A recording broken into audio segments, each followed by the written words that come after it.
Time now for sports on 104.7 The Cave.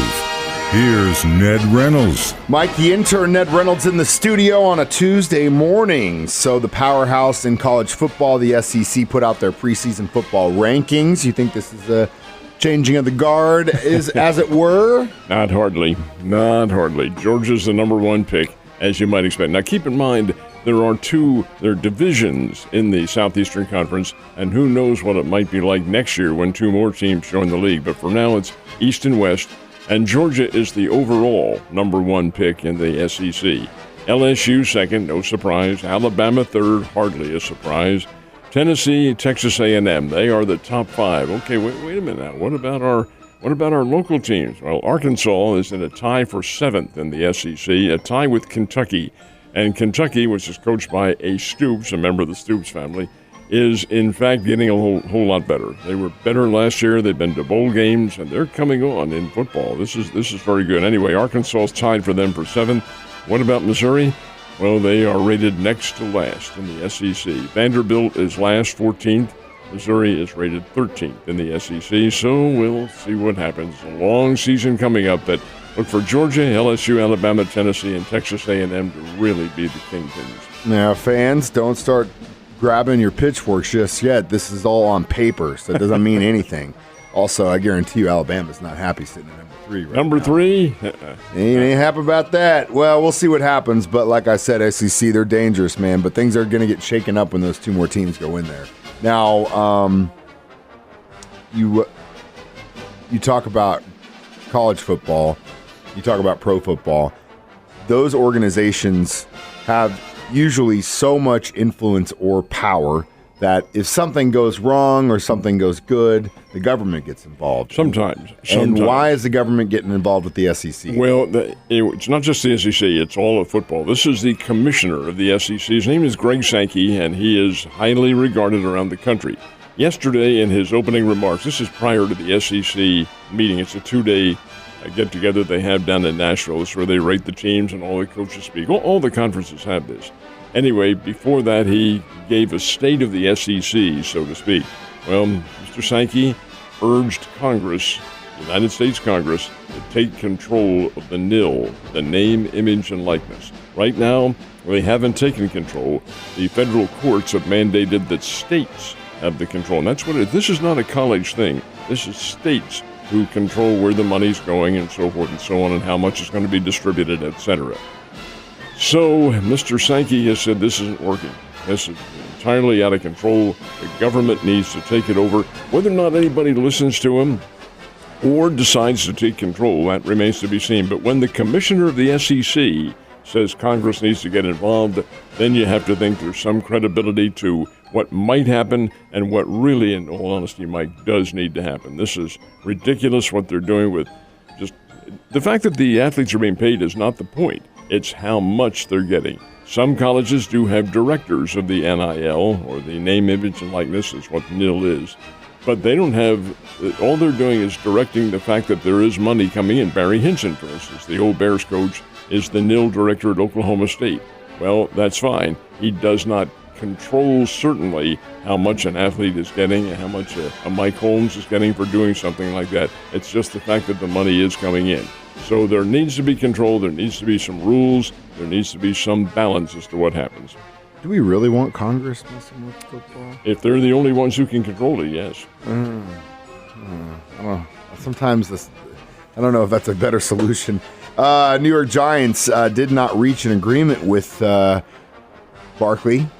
I've heard that they're just going to tag him franchise, right? Yeah, so that's a done deal.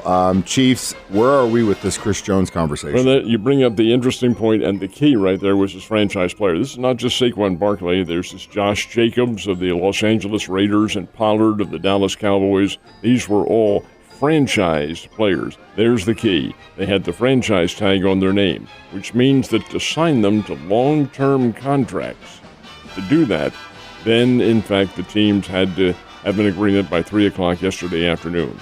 Did not happen with any of those guys at all. And there's quite a bit of disruption because of that. Saquon Barkley of the New York Giants says he may sit out the season. I don't think that'll happen. Don't think any of them will. But what's their mindset going in? Now, keep in mind, they play. There's a percentage involved. They play for a certain amount. It's dictated in the contract. And in Saquon Barkley's case, he's making $10,100,000 a year. I don't give a damn what anybody tells you, folks. That's a lot of money. A lot of money. And when you earn that amount of money, I don't care who you are, you put out your best. You put out your best any time. So why these guys would not have a mindset to do that boggles me personally, but that's a personal thought. Anyway, no discussions can take place until after the season is over, and then you just assume they're going to say the heck with that and become free agents and see what they can command on the free agent market. Now, as far as Chris Jones is concerned, he is not a franchise player this year. He was last year, but not this year. Now, he's working on a long-term contract with the Chiefs. I think he will sign it probably in, maybe the next couple of days, maybe the next couple of weeks, whatever it is. He is bound to play for the Chiefs this year. If he's going to, it'll be, and he'll make a lot of money, something like $17, $18 million. But he wants a lot more than that, and defensive linemen are getting a very good amount of money from their new contracts. Anyway, Chris Jones is not under any chronological time that he has to sign that contract, other than at the end of 2024. He better get it done by then. But in terms of having a specific time and date, no, that doesn't exist. I'll tell you, there is a difference in the type of player that's going to play when they're tagged. Chris Jones would be a great example. He came out and played hard, gave us a great season when we tagged him. And then you got the other type of player that says, I'm not going to do that. Pittsburgh Steelers running back years ago who sat out and was racing Jeeps. And Le'Veon Bell never did come back to his fullest. And that's what they all have to remember. But keep in mind, these are human beings. We're all human beings, and everybody is different. It might be a good question to ask Mitch tonight about how he feels. It's absolutely going to get asked tonight. Mitch and Danon at the Chiefs Happy Hour Dive on Pat, and that starts at 5:30. We still have a few tickets left, but they are very low, so if you haven't got yours yet, I'd buy it this morning, or you can at the door, but we're getting close to capacity, so I wouldn't sit on it too long. Cardinals were back out on the field yesterday. They gained any more ground? Yes, they did. This is interesting, the way baseball works, and we've talked about this, Mike, time and time again this season. It's a game of rhythm and a game of peaks and valleys. Well, the Cardinals are starting to climb a peak right now. How far that goes, well, that remains to be seen. They're now only, and I don't mean this facetiously, but they're only 12 games under 500 now.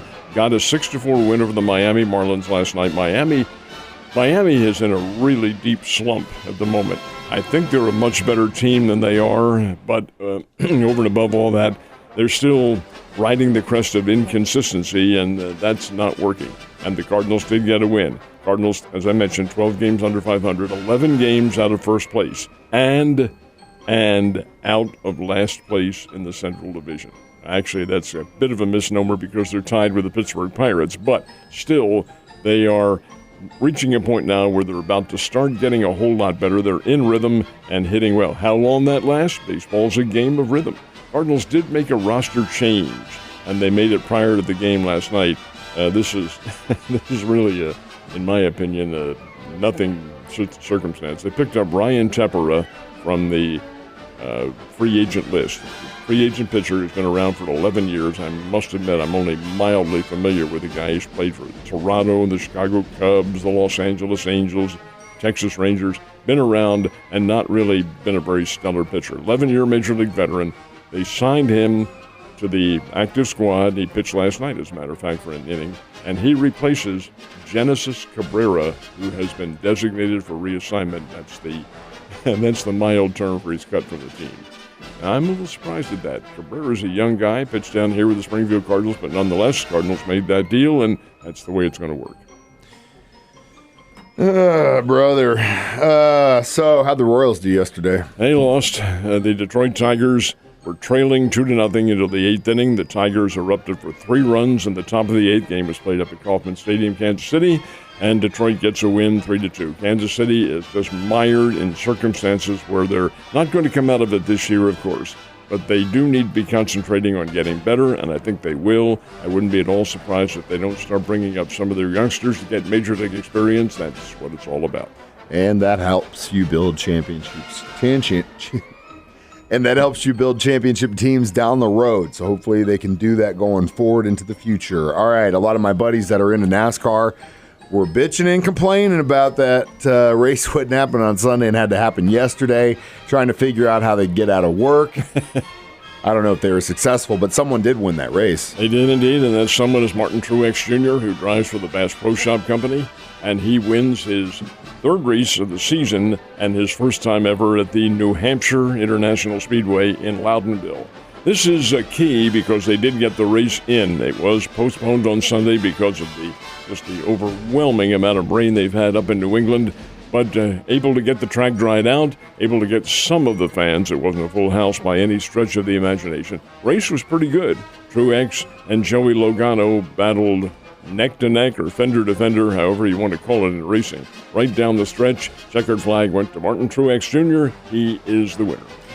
A lot of fun, and hopefully some of you guys got out of work yesterday to watch it. Reminder, Chiefs Happy Hour tonight, Dive on Patton. We'll see you at 5:30. Mitch Holtis, Dan and Hughes, and all of us going to be there. Do not miss out. Ned, you have a wonderful day, sir.